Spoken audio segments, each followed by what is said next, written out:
So I'm Zoot Velasco. Thanks for having me back. Some of you remember when I came and I spoke last time.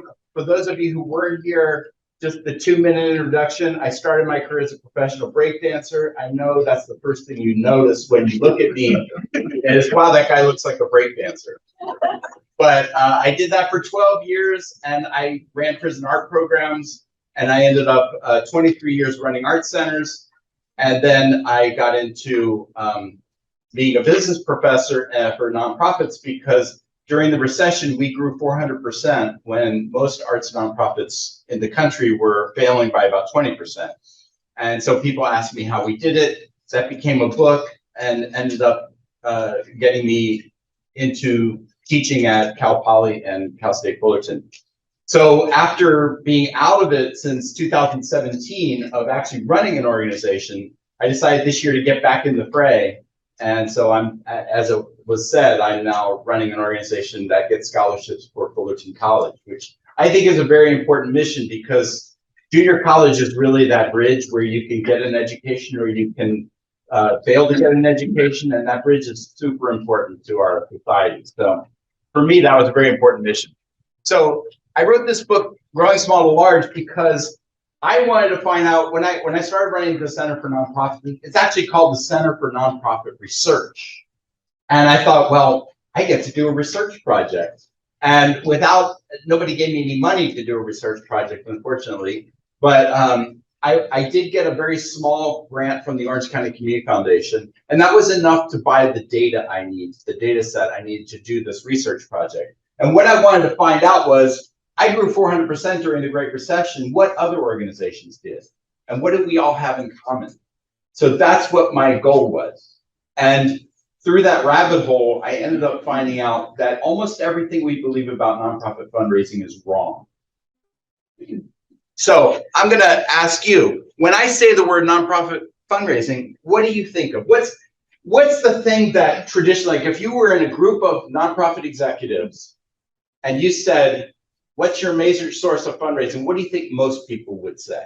Gala. Gala. So some kind of fundraising event. Right. Grant writing. Grants. Major donors would come up. Those three generally, right? Corporation. So major donors, grants, or a big fundraising event, right? All three of those are the smallest things that we get as nonprofit organizations. And I'll tell you, the worst of them is the gala. So if you want to follow me, I have a podcast called 501c3 BS. And it dispels all the myths of our sector. And I do a whole podcast about the gala. And I did a little side research project on galas, where I just at random looked up organizations that I thought were very successful and looked at what in their 990s, and you guys can do this too, what they actually made from their gala. And almost all of them made less than 30% net profit from their gala. And then none of them counted their staff time. If they counted their staff time, they would all lose money.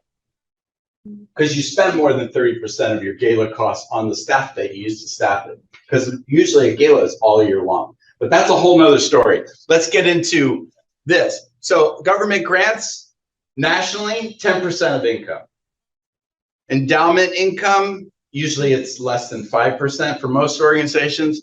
Individual donations, about 10% or less, some 12. Doesn't usually get much higher than that. Corporate sponsorships, usually 5% or less. Earned revenue, fees for service, is the _1 way people make money. And we don't spend any time or energy on it. What do for-profit companies do? They spend all of their time and energy on profit, right? But our #1 source of income is actually earned revenue, fees for service, and we spend no time on it. So this will tell you here, government grants, I'm going to show you a chart of all this in a second, but earned income is over 50%. And if you count government contracts, not grants, but contracts. Because you know, a grant is seed money for something, usually 3 years or less, and then it's gone. A contract, something you can get every year because you're doing a service that the government would have to do if you didn't exist. So if you count government contracts, it's over 72% nationally of organizations' money is earned income. Now, without hospitals and universities, it's actually higher. And a lot of people don't count their government contracts separately from their grants. If they did, it would even be higher. So the vast majority of funding that we use is earned income sources. So this is a wonderful chart, and this is from the 2014 National Study of Charitable Statistics from the Urban Institute. There's a reason why this is from 2014, and that's because in 2015, what my good friend Jan Masaoka calls the fundraising industrial complex lobbied them to take earned income out of this pie. So you can't even get this chart anymore because now it's funding, not earned income. Instead of nonprofit revenue, if you look at this today, it'll say nonprofit funding. Because they've taken the earned income out. Because they don't want you to focus on that. The people who sell us products for our galas and for our major donors and software like Razor's Edge, they don't want us focused on earned income. They want us focused on the things that they help us with. So here you go, 50% fees for service. Whoops. How did that happen? Whoops. Okay, it's going backwards. 23% is government grants. Sorry, government contracts. And then here's your grants. Here is 9. Why is it doing that? The screen is. Oh. sorry, Zoom people. We love you. Okay. So government grants 9%, private contributions, that's your major gifts, 12%. There's your investment income. This is from endowment, 3.6%. So you can see the vast majority is earned income, and we do nothing to focus on it. Nothing, absolutely nothing, nothing. Talking to you. All right. So what I did was I did a study of all organizations in the Inland Empire and Orange County. So that's 3 counties, Riverside, San Bernardino, and Orange. And I did that because when you take those 3 counties together, they're almost identical to the United States in terms of demographics, ethnicity, rich and poor, political parties, rural, urban mix. They almost mirror the US exactly. The only thing different is we have a little higher Asian population than the United States as a whole in those 3 counties. Other than that, almost identical. And when I looked at it, there were 6,450 organizations in 3 counties. And I went through all of their 990s from 2008, the beginning of the recession, to 2012, the end of the recession, and then checked back in with them on their 990s in 2018. So I gave them 5 years of recovery and then see who's still around, what are they doing. So what I found out, and this is staggering, is that 74% of organizations are under 200,000 a year. 15% are between 200 and a million, and only 11% are over a million. And yet that 11% accounts for 94% of all income. For those organizations that are between 200 and a million, that's 3%. So 74% of organizations plus 15, we're talking 89% of organizations are 6% of income. And by the way, 65% of income came from just 4 organizations for all 3 counties. And those were hospitals. So that tells you how messed up our healthcare industry is. That's a whole nother story. But when you take out the hospitals and the major universities, you're talking about 80% of that income comes from just a few organizations, less than 20. So if you're a small organization, you've got to think, how am I going to get to over $1 million? Because once you get over $1 million a year annual revenue, you're in a whole different league. You can afford staff. You can afford to do a lot of things you can't do as a small organization. So this is the threshold right there. Oh, there I go, touching it again. Sorry. I'm a very touchy kind of guy, maybe too much. All right. So there you go. That 15% that make up 3% of the income. They're kind of the crux of everything. Like, how do you get from here to there? You kind of have to ask them. And so what I did was I looked at all these organizations, 6,450 organizations, and out of that, there were only 29 organizations during the Great Recession that grew from small to large, growing over 100% every year. Only 29. Mm-hmm. And the smallest one grew over 300%. The one who did the worst of those 29 grew over 300% a year. So what did they have in common? Well, here's the thing. When I first looked at them, the people who were growing every year, there were about 300 of them, a little over 300 of them. But 51% of them, after the recession was over, when I looked at them in 2018, they had gone back down to the size they were. 14 of them went out of business altogether. And this tells you how bad it is when things are bad, like the recession, and you say, oh, let's ask our major donors for a big influx of cash. And most of them, when they got a big influx of cash, they weren't able to sustain it. They didn't use it well. They didn't manage it well. There were 7% that started over 2 million. Now that was staggering for me because you would think more than 7% of organizations that had all this wealth and all this money at the beginning of the recession would continue to grow, but only 7% did. 14% grew a lot, but they were so small to start with, they never got over the $1 million threshold. And then 14% are the ones that I focused on. That's the 29 that grew from small to large. And so then all I had to do was call them and talk to them and find out what they had in common. And so that's what I did. And I went into a deep dive on their data too.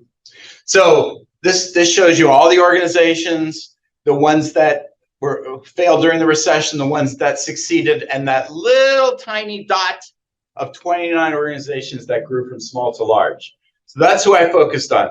Now, were they all organizations that did well because of the recession? No, none of them. None of them. None of them were recession oriented. So here, you saw there is some very small sliver of housing social services, but there were animal shelters, there was youth education, there was after school programs, historic organizations, nonprofit support, veterans, etc. There was even an RV club and a holiday advocacy group. So they were all over the map. Some of them were faith-based, some were not. There was no one thing that explained it. So what did I find? Those organizations that grew during the recession, the first thing that every single one of them said to me when I asked them, what's the key to your success? Every one of them said strategic partnerships. That it was in not looking for funding, but looking for partners that made the difference. So, and this goes to the mindset. So if you get my book, and I'll be selling them afterwards, and I hope some of you will buy the book. If you get the book, you'll see like the failure mindset is, oh, I have this idea for a nonprofit. There's this need out there I want to address. Let me get some money and then we'll go and address it. And they spend all their time looking for money and they never actually get to the need. And you all probably know founders like that, or have met founders like that, yeah? The success mindset are the people who these 29 are that said, I see this need that needs to be addressed. Let me see who I can get to help me address it, and never thought about financing it once. They weren't looking for money. And the fact of the matter is we live in the United States of America, one of the wealthiest countries on earth, filled with resources. Resources are not always money. And one of the greatest examples is there's a Fullerton organization called Solidarity. They're a faith-based organization. And what they did is the city canceled their summer camps because of the recession. So all the summer camps are canceled. So what did they do? They went out, they talked to business people in the neighborhood, they talked to other nonprofits, schools, parks. They got a building donated by the parks. They got the schools to give them free supplies. They got a business to give them some art stuff to make t-shirts. And they just started their own summer camp without a dime being spent. That's how you do it. And then people saw that and said, oh, we're a big church. We get a big grant every year. Let's give you some money to do this again next year. And that became $1 million a year enterprise. As a matter of fact, the guy who owned the business, this is great. I get chills when I talk about this. The guy that owned the business, a screen printing business, that gave them the screen printing tools so that they could print t-shirts for fun, show the kids how to do that.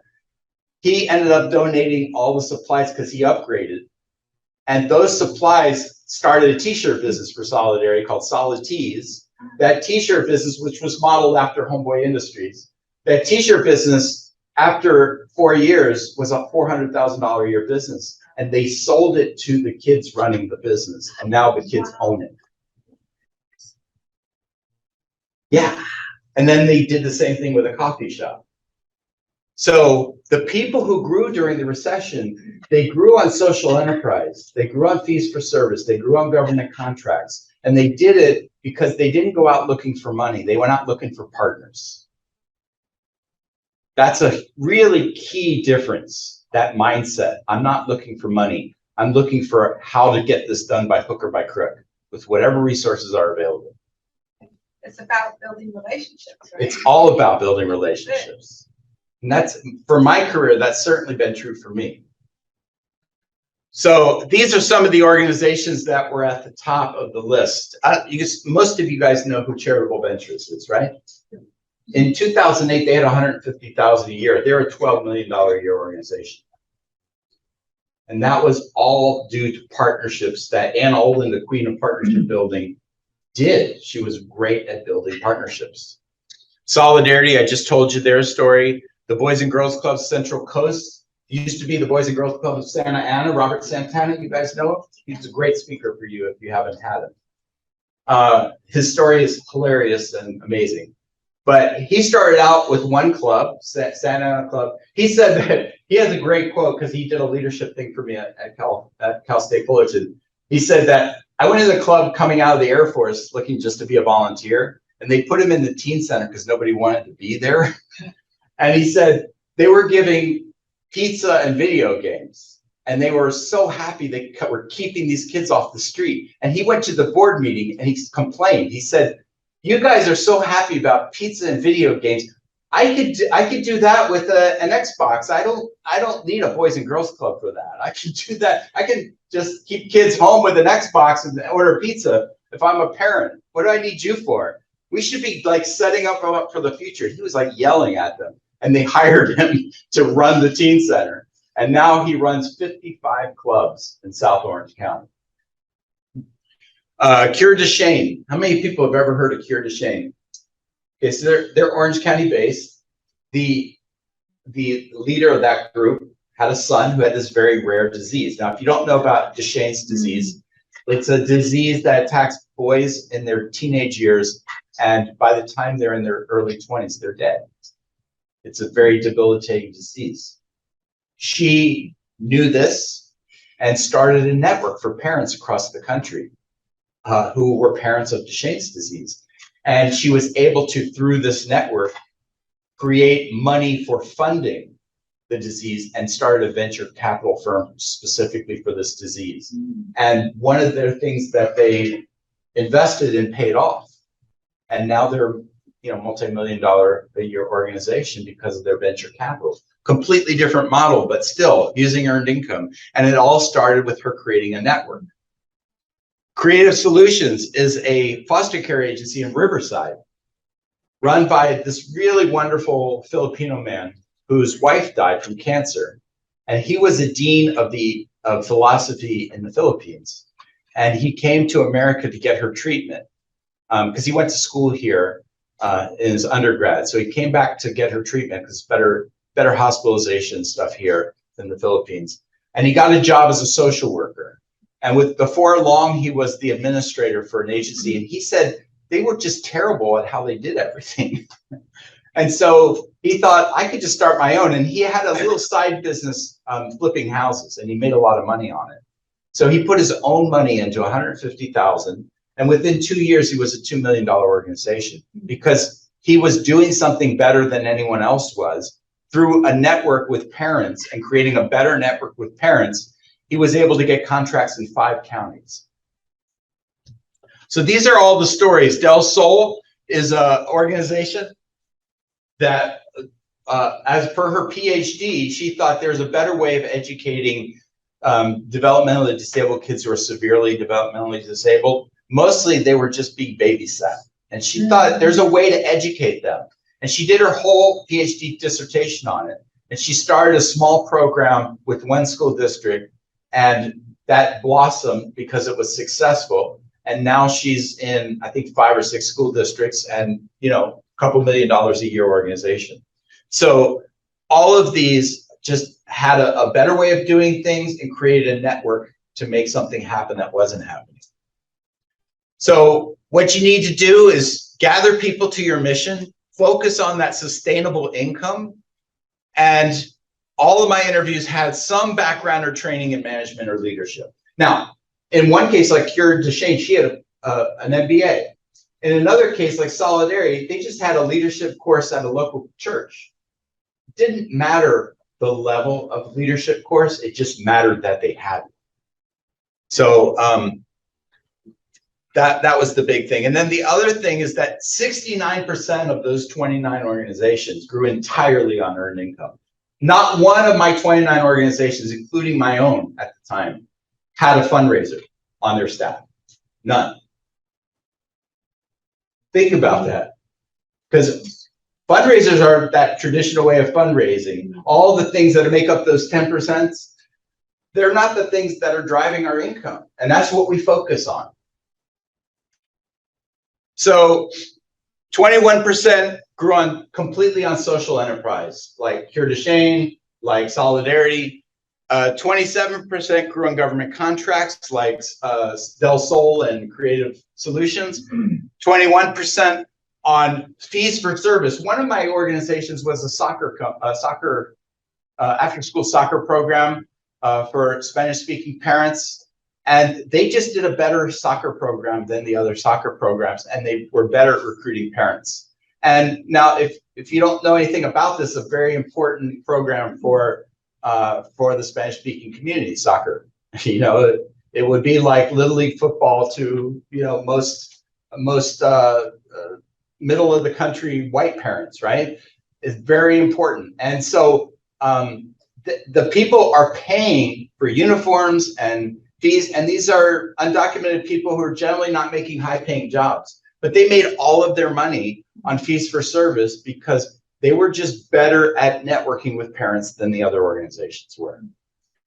And then 31% had a more traditional fundraising model, but even in the 31%, most of their growth during the recession was on earned income.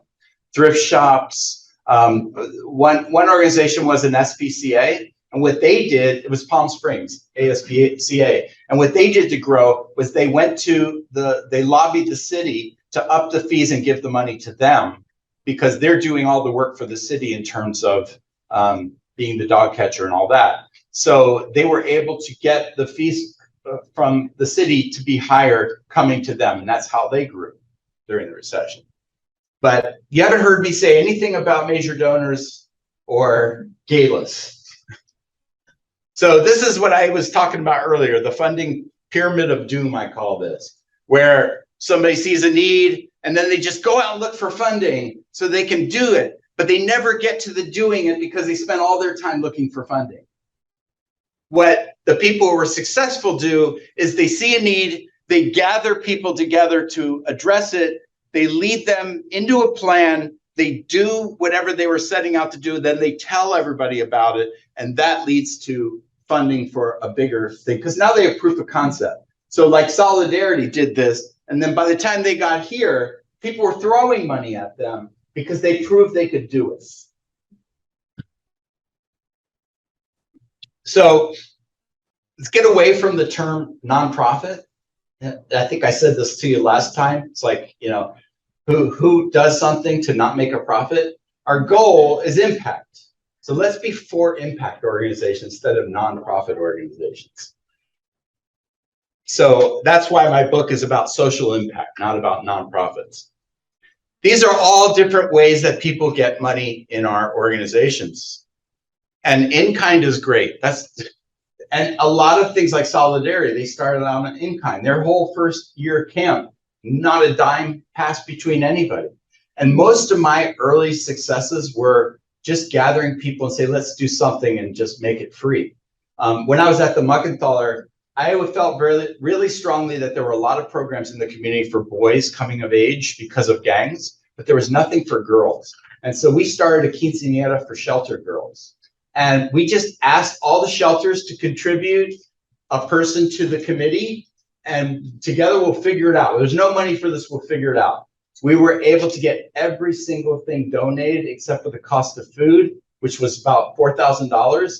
And we got that on a GoFundMe page in 4 hours. We put it up within 4 hours, it was funded. So, you know, a lot of things can be done without any money at all. But everything you see in yellow here is earned income. And the things in pink are what we focus on. So hopefully this is a wake-up call. And I wish I could just get this word out to more nonprofits and bigger networks because we're doing it all backwards, as they say. So here's your earned income streams. If you're not sure what earned income is, we're talking about program income, like marketing, quality of programs, point price. These are all, you know, for-profit things. How do you market your program? What's the price point? What's the quality? We should focus on that. Fees and memberships. We could do fees and memberships. Oh, I touched it, it didn't move. Awesome. Contracts, mission-based social enterprise, and then mission-adjacent social enterprise. So I'll explain the difference. Mission-based social enterprise at the Muckenthaler Cultural Center that I used to run in Fullerton during the recession. We started a STEAM program. It was the first STEAM programs in Orange County. And we made $600,000 a year off of our STEAM programs. But we also had a beautiful piece of property with a historic mansion that people wanted to get married at. So we partnered with a caterer for weddings, and we made $500,000 a year off of weddings. The weddings were not part of our mission, but the STEAM programs were. So we actually had two different social enterprises, one mission-based and one not. And they were both just fine. Now, we had to prove to the county why we shouldn't get taxed on the weddings, and we were able to do that, but and get out of those taxes. But that was a little bit of a finagle that we had to do. But and then you have vendors and sales, you know, selling T-shirts, selling albums, and you have tickets. Like if you run a theater, you have ticket sales. That's earned income. So these are all different types of earned income. Yes. Is there a limit that I forget that nonprofits can take in on the income? Not if it's mission-based, there's no limit. If it's non-mission-based, there are tax laws you have to navigate. But if you could take the non-mission-based and prove that 100% of it is going to your mission, you can get out of all those taxes too. So here's an example. What about an animal shelter? What could they get earned income on? Spaying and neutering services, collars and tags, fees for returned pets, shots and immunizations, and you can see it goes on and on, vet visits. So you might think, well, what about like a homeless shelter? They're not going to have earned income. Yeah, because they're mostly being funded by contracts, and you can change the way they do their contracts. They can contract for more people. They can go out and they can recruit for contracts. There's a lot of things that people who are contract oriented can do to up their contracts. So every organization has some stream of earned income, and usually more than one. Can you think of some for some of these organizations? Like if you were running a, let's say a school for developmentally disabled. I know we have, Hope is not really a school, but we have the Hope Center here, right? Marguerite is involved with. she has earned income streams with the Hope Center, right? Because they sell, they have a art gallery that they sell, and they have a performing group that goes out and performs. What could they do if they spent, and they probably do, I'm just using them as an example here, but if an organization like Hope Center spent their time and energy marketing those product areas and maybe having an online shop and doing more for that, they probably make a lot more than they would on those traditional fundraising streams that they spend that most organizations spend their time on, right? So everybody loves Girl Scout cookies, right? They're like crack, right? They come around and people are like, Girl Scout cookies, right? But that was the first social enterprise. That really was, because Girl Scout cookies, when they started, were homemade, and it was part of a home ec program where the girls actually made the cookies themselves and then had to go out and sell them themselves. Now the parents sell them for the kids, which I'm not sure is so helpful. But we have these Christmas wrapping paper that your kids have to go around and sell. This is all social enterprise. Thrift shop, social enterprise. Now, a great example is Monkey Business Cafe in Fullerton. They started out as a thrift shop, and they had this problem where they have emancipated foster youth that aren't getting jobs, and they need job experience. So they changed their thrift shop into a cafe and used it as a place to get job experience to their emancipated foster youth. And it's now one of the most successful cafes in town. It's like in the top 5 on Yelp all the time, especially for Sunday brunch. I think it's #1 in Fullerton. So all great examples. What do you have that somebody else would pay for? Is it maybe your space? Is it jobs? Can you offer jobs to the community? Like Father Boyle and Homeboy Industries would have people go out and remove graffiti for a price. What about talent? Father Boyle himself goes out and speaks for a price, and that money goes to Homeboy Industries. Thrift shops, food. There's a lot of food trucks popping up that are social enterprises for different groups in town. I could think of 5 right here in Orange County just off the top of my head.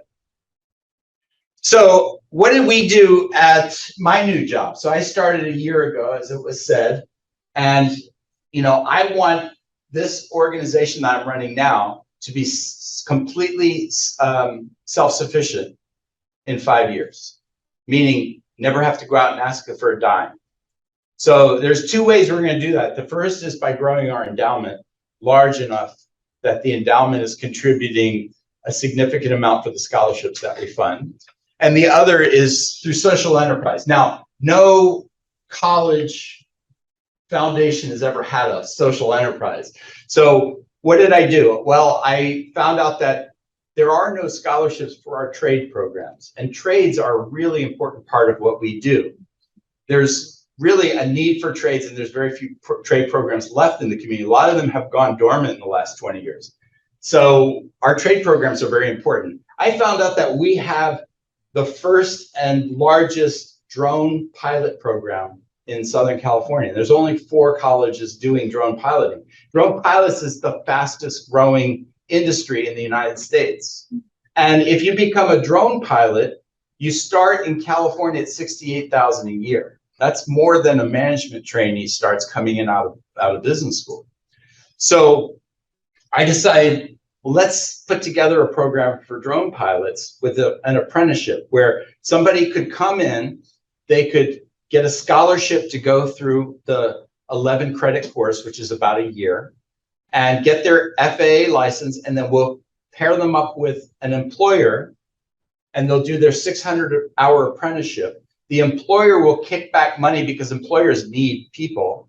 They don't have enough drone pilots. So they'll kick back money as a finder's fee, and that finder's fee will be split between our partner, who's Hope Builders, that is the people writing the checks for the students going through the apprenticeship program, and the other half will go to us, and we'll go back into scholarships for the next group to come up. And then we also started a microloan program where we'll loan them the $1,500 to $2,500 it takes to buy a drone, and then take it out of their check when they're doing their 600-hour apprenticeship program. So by the time they finish their apprenticeship program, they have their FAA license, their completed course, their OSHA 30 card, which allows them to work safely in any, it's a big thing for employers, and their apprenticeship and their own drone.